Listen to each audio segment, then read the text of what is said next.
Hi, Madison. Welcome to your portfolio review. Let's jump right in. So I already clicked on your link, so we don't have to look at it loading. Cool. Nice, big, strong image here. So this is a nice little doodle of yourself there. Immediately, MadisonSherrick.com takes me straight to story, so I know exactly what you want to do. This is a nice first image. That's a nice strong image story portfolio. Your contact information is right up front. Cool. Okay, so you're introducing your sequence here. It's competition for chance and notes. Okay. Okay, cool. Magical bar group known as Birdsong. Cool. Let me see what happens if I shrink this. I have a feeling that this is optimized for mobile.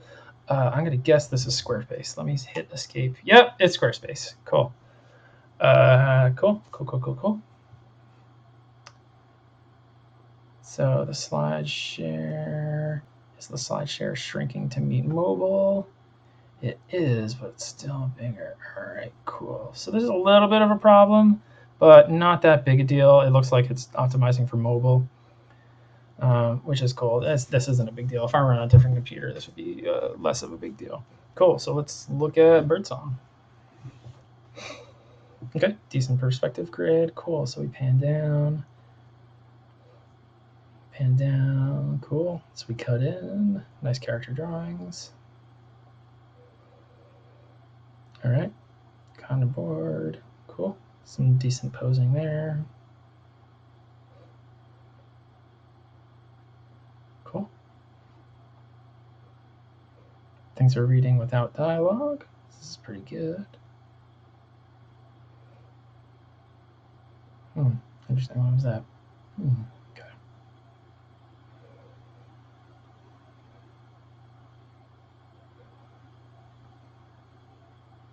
Oh, okay, cool. That's reveals. You might want to continue him drawing on that one, just to make it clear that we're cutting away. And I would show as he's drawing here, assuming that he's still drawing there. Oh, okay, he's drawing in the wide there. I would probably continue it in this shot too, just to make it a little clearer, because I thought he had drawn just one line. I wasn't quite clear that he was drawing multiple lines. And my eye is in this shot. My eye is looking here, so I completely missed, because this shot, so much of the frame is these people walking by, and I thought the shot was about these people walking by. So I'm not sure what this shot is saying. Oh, so that person, he looks. Okay, so he looks down. Okay, I'm not sure what's happening in that shot. I'm not sure what the intent of it is. So that person walks by there. Okay, cool. Okay, he's happy. Cool.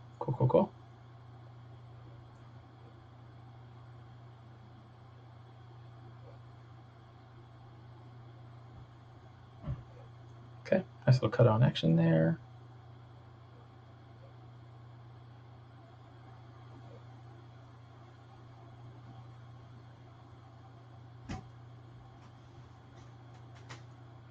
So is there an earthquake that's happening? You might want to have some sound effects there just to make it clear if there's an earthquake happening, because I wasn't quite sure what was going on.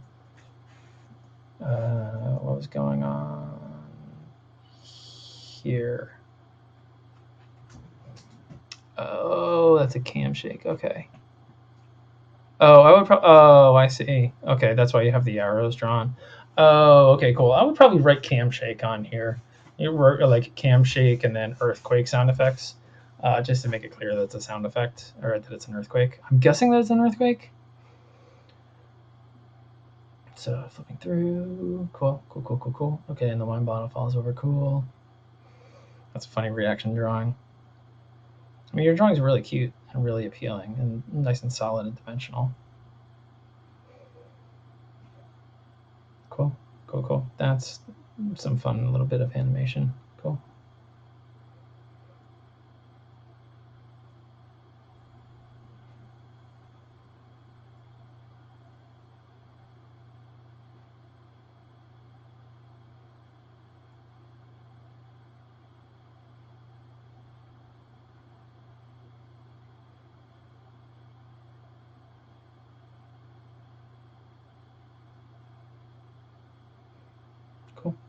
This is a really annoying thing. But I don't believe there's a thing. Well, never mind.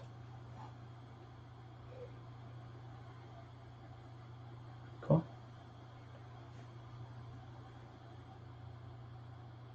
I'm not sure if that panel is not loading or we're supposed to go to black.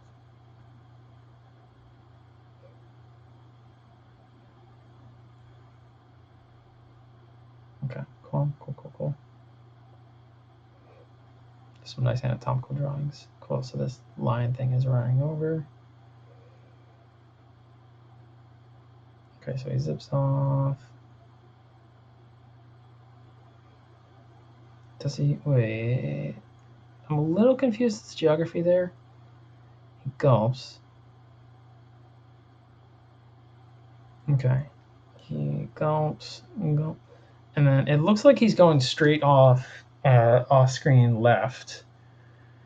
So based on the geography where you have a character, you have your A character here and your B character here. If he's just going left, it makes me feel like in this shot he's actually going towards the thing that he was trying to run away from. So he's hiding there. Okay.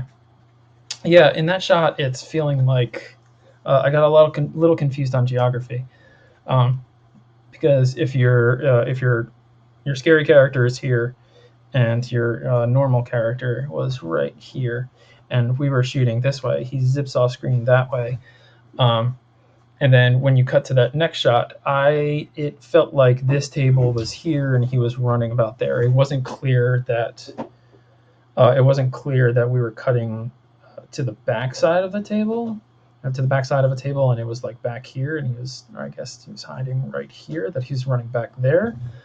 Because technically, right now, your 180-degree line, or you're right on axis here, right?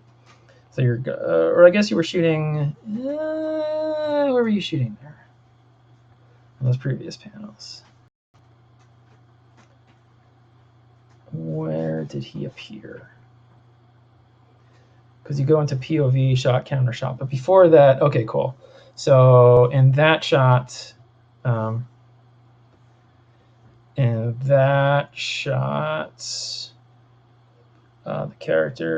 this character is on the screen, right? So on that shot, the camera is here. Oops.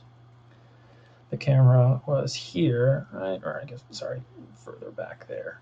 So your 180-degree rule is here. Okay, cool. And then you cut into A and B here, which is cool. But then the character was zipping off here, and I'm expecting that since the camera has been here in this zone, I'm expecting to see a shot, from somewhere in this zone. So what I probably would have done is have him zip off screen, and then cut to a shot where the geography is very clear. So if that's the table, right? Let's see, if that's the table, and then that's the floor. That's the window where the thing is. I would have had him like zip here and then maybe pan the camera down as he's scared, because I felt like I needed. Whoops. Sorry. I feel like I needed some geography if you're gonna pull off a shot, if you're gonna pull off a shot like that. Let's keep going.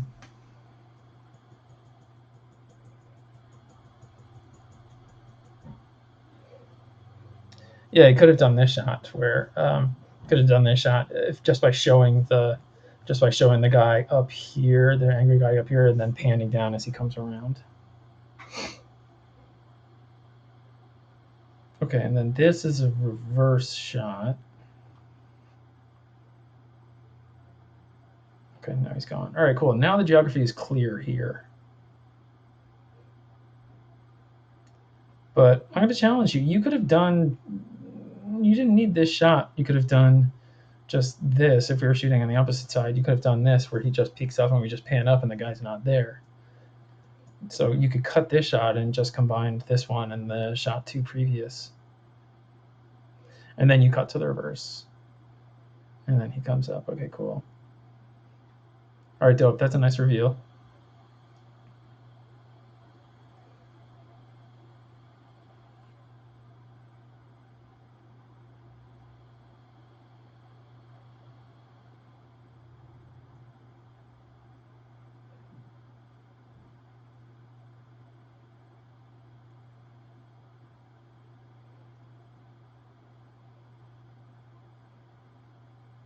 All right, that's cool.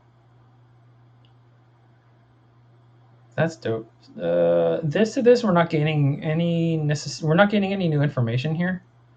From this to this, this isn't revealing anything. This is just a transitional shot to hide this. So I don't think we needed the shot. Like, you could have done all this action. You could have done this action in the previous shot, and then cut to a really close profile of this. Because this to this is also a head and shoulders shot, cutting to a head and shoulders shot, which feels a little samey. And one of the things that I put in that storyboard packet is like each shot should have new information, and should probably be different than the other shot and the shot previously. Over the shoulder being a counter example. But if you're doing a head and shoulder shot, like I would literally say to yourself, like head and shoulder shot to a head and shoulder shot. If it's a head and shoulder shot to a head and shoulder shot, unless it's back and forth dialogue, it's going to get pretty samey and pretty boring. So you could do a head and shoulder shot here to an extreme close up, or an extreme close up here. I guess this would just be a close up to a close up here, and cut out that middle shot. So you're going from a head and shoulder shot to an extreme close up, and that's a little stronger contrast, which will always make your boards more appealing. Ugh. Oh boy.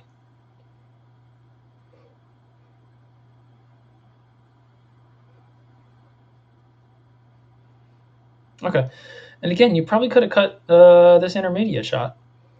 You could have probably had him and then just start turning in this shot, and then just cut on action to this.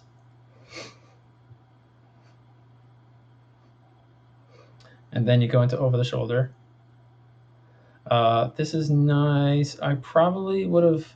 This is a little weird. I probably would have put more of his body in frame, and I would drop the eye line a little bit. You want to do rule of thirds. You want to do a rule of thirds if you divide the screen into thirds, and you want this, and this are points of interest, and then with over the shoulder shots you can get away with anything in here, but generally you want to put points of interest at those intersection points.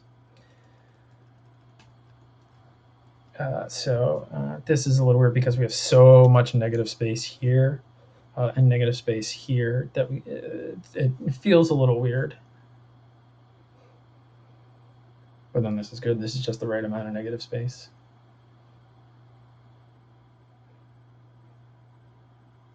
Okay, so if he's touching his nose here, which is a good thing, I would do some panels of him bringing his hand closer to camera, so that when we cut to this, we're cutting on action, so his hand is coming closer to camera.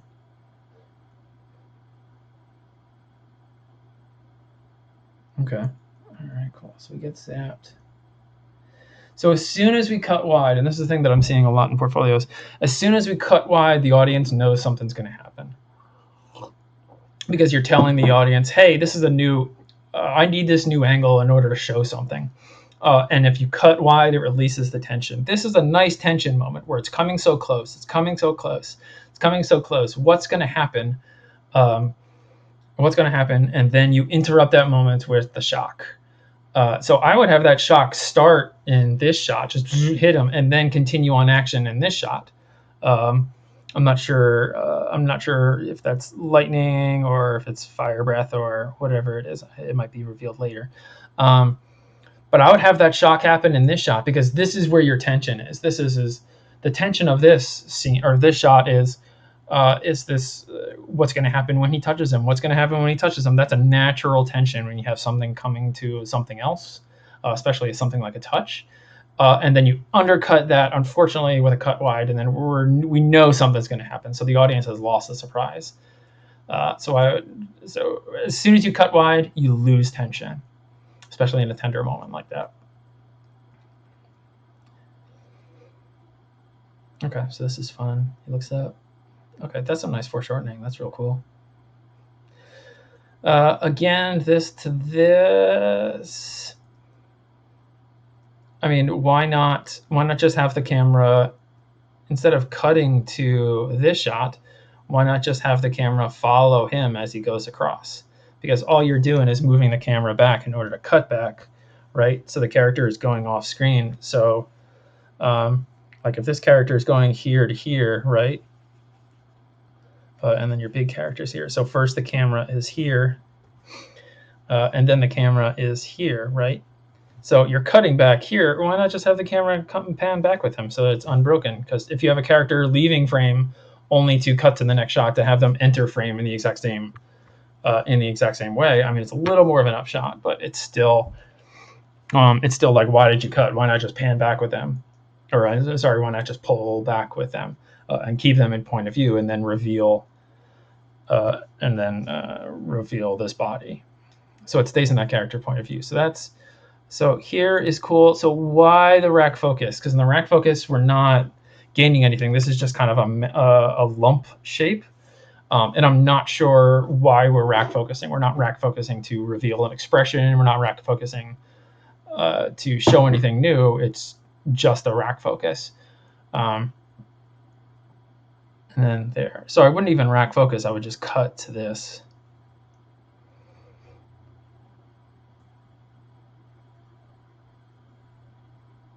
And that's a decent cut on action.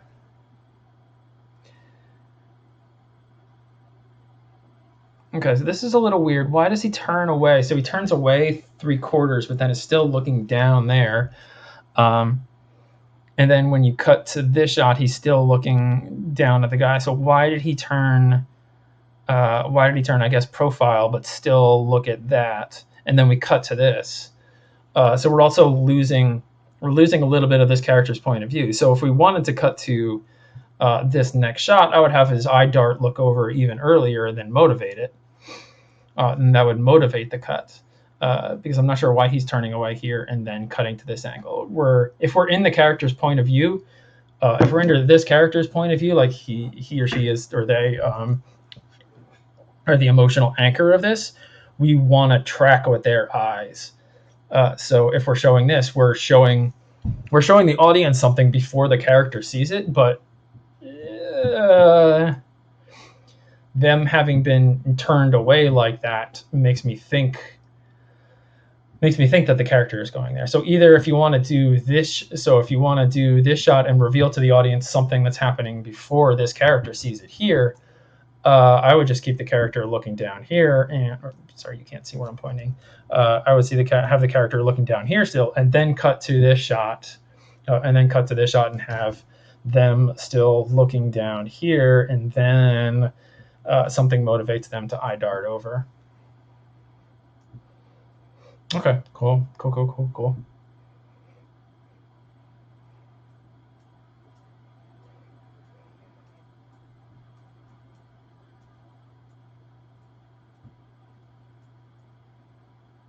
Okay, dope. All right, cool. But in general, it's a pretty good sequence. I mean, your character drawings are really, really nice. Yeah, they're really, really nice to look at. And your expressions are really clear, and you can tell what the heck is going on. You got some solid construction there. Yeah, these are some really dope drawings.